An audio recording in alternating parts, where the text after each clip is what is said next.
श्री स्वामी समर्थ. प्रेक्षकांनो, आनंदी या मालिकेमध्ये आता जबरदस्त असा ट्विस्ट येताना आपल्याला पाहायला मिळणार आहे बरं का. आनंदी खूप मोठ्या संकटातून बाहेर आली म्हणून इकडे तिचं मन रमण्यासाठी किंवा तिला काहीसं छान वाटावं म्हणून माईने आणि युगंधरने इकडे आनंदीच्या मंगळागौरीचा घाट निंबाळकर वाड्यावर घातलेला आपल्याला आता मालिकेमध्ये पाहायला मिळणार आहे.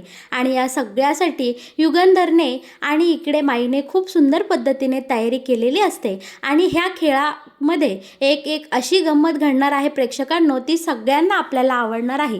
आनंदीवर जेव्हा खेळ खेळायची वेळ येते तेव्हा नेमका तिथं मालक साहेब येतात. युगंधर तिथे आल्यामुळे आनंदीला काही खेळ खेळता येत नाही. आनंदी सगळ्याच गोष्टी चाचपडीत करत असते आणि हे सगळं युगंधरच्या लक्षात येतात.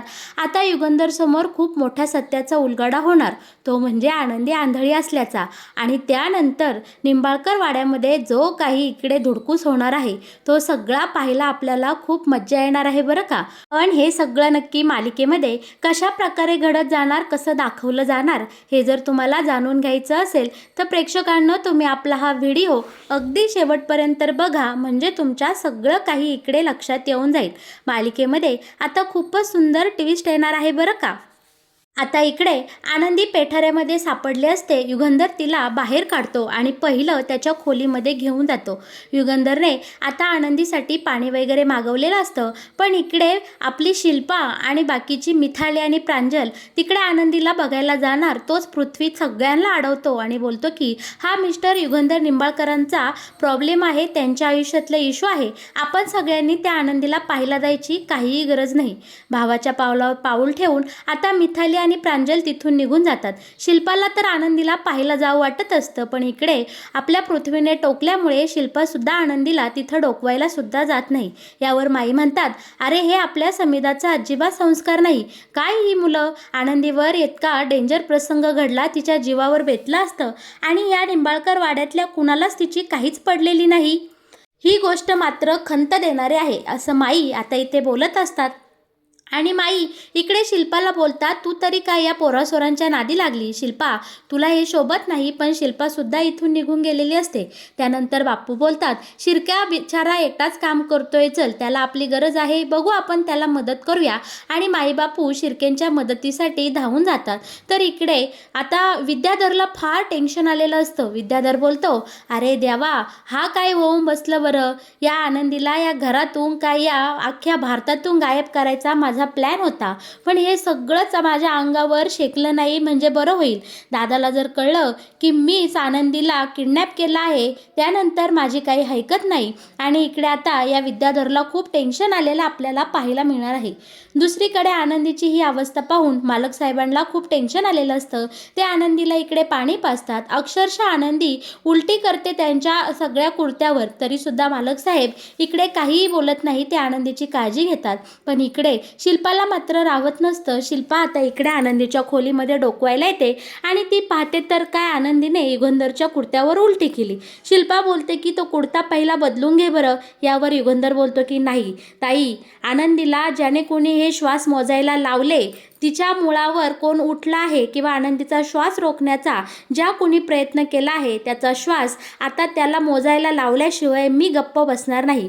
हे कुणी केलं या सगळ्याच्या प्रकरणाशी मी नक्की जाणार आहे आणि आनंदीला त्रास देणाऱ्या त्या इसमाला मी सोडणार नाही, असं आता इकडे आपला युगंधर ताईला म्हणजे शिल्पाला सांगत असतो. आनंदी इथे कशीबशी शुद्धीवर येत असते. शिल्पाला सुद्धा इथे फार टेन्शन आलेलं असतं, कारण कुठंतरी शिल्पाच्या मनात येऊन जातं की हा उद्योग नक्की विद्याधरनेच केला असेल आणि विद्याधर जर या प्रकरणाशी असला तर मग काय, आता युगंधर काही विद्याधरला सुट्टी देणार नाही असा अंदाज आता इथे शिल्पाने बांधलेला असतो. आणि प्रेक्षकांनो, हे सगळं बोलणं चोरून विद्याधरने सुद्धा ऐकलेलं असतं.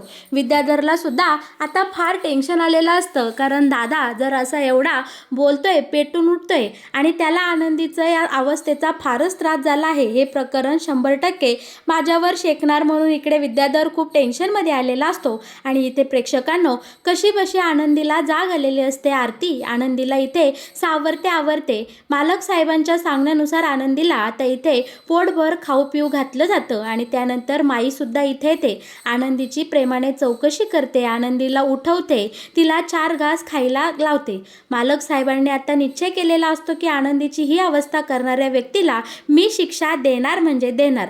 पण या सगळ्यामध्ये दिवसामागून दिवस निघून चाललेले असतात. आनंदीच्या तब्येतीमध्ये सुद्धा आता थोडीफार सुधार होऊ लागलेली असते. बरं का, आता माई इकडे युगंधरच्या कानावर घालतात की श्रावण महिना सुरू आहे, आपण आनंदीच्या आयुष्यात 4 सुखाचे क्षण आणूयात, आपण आनंदीची मंगळागौर साजरी करण्याचं ठरवूयात. आता इकडे युगंधरचं म्हणणे माईला पटलेलं असतं आणि आता आनंदीला आनंद मिळावा म्हणून युगंधरसुद्धा या सगळ्यामध्ये सहभागी झालेला असतो. आणि युगंधरने आता शिल्पाला सांगितलेलं असतं की शिल्पाताई, तू आनंदीच्या मंगळागौरीची तयारी कर. या निंबाळकर वाड्यावर आनंदीची मंगळागौर होणार, तिच्या आयुष्यात 4 सुखाचे क्षण मी आणणार, असा आता इथे युगंधरने निर्णय घेतलेला असतो. आणि युगंधरच्या निर्णयापुढं कुणाचंही काही चालत नसतं. नेहमीप्रमाणे आनंदीसुद्धा आता तिचं रोजचं आयुष्य जगायला इथे सुरू केलेलं असतं आणि आनंदीला या गोष्टीचा फार आनंद झालेला असतो की तिची मंगळागौर होणार.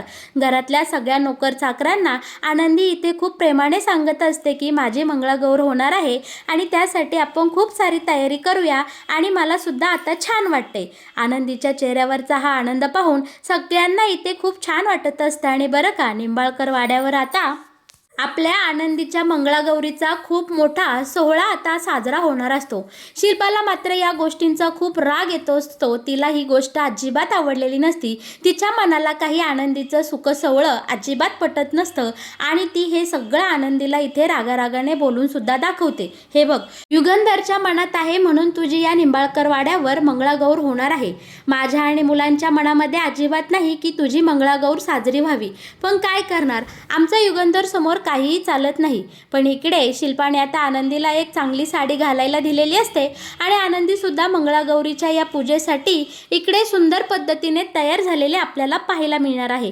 पण शिल्पा आपल्या आनंदीचा अपमान करायची एक संधीही सोडत नसते.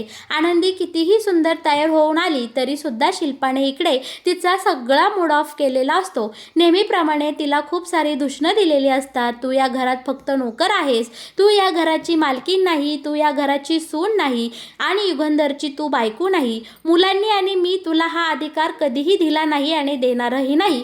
हे सगळं आता शिल्पाने इकडे आनंदीला ऐकवलेलं असतं आणि नेहमीप्रमाणे आनंदीने हे सगळ्या गोष्टी ऐकून सुद्धा इथे घेतलेल्या असतात. बरं का, पण बाकी सगळ्यांनी आनंदीच्या मंगळागौरीची खूप सुंदर पद्धतीने तयारी केलेली आपल्याला इथे पाहायला मिळणार आहे.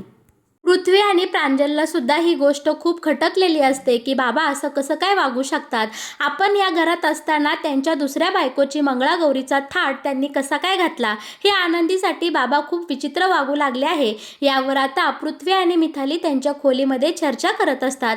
त्यांना मात्र ही गोष्ट अजिबात आवडलेली नसते. पण पृथ्वी बोलत असतो की हे बघ मिथाली, या घरामध्ये राहायचं म्हणल्यावर या सगळ्या गोष्टींना आपल्याला फेस करावंच लागणार आहे.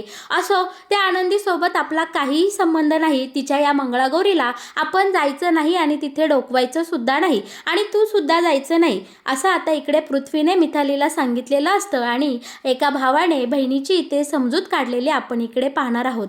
दुसरीकडे प्रेक्षकांनो, आता निंबाळकर वाड्यावर खूप साऱ्या बायका जमू लागलेल्या असतात. पारंपरिक पद्धतीचे छानपैकी अशी कपडे घालून सगळ्या बायका आता इकडे निंबाळकर वाड्यावर आनंदीच्या मंगळागौरीसाठी जमू लागलेल्या असतात आणि इकडे सगळ्या जणी खूप सुंदर तयार झालेल्या असतात.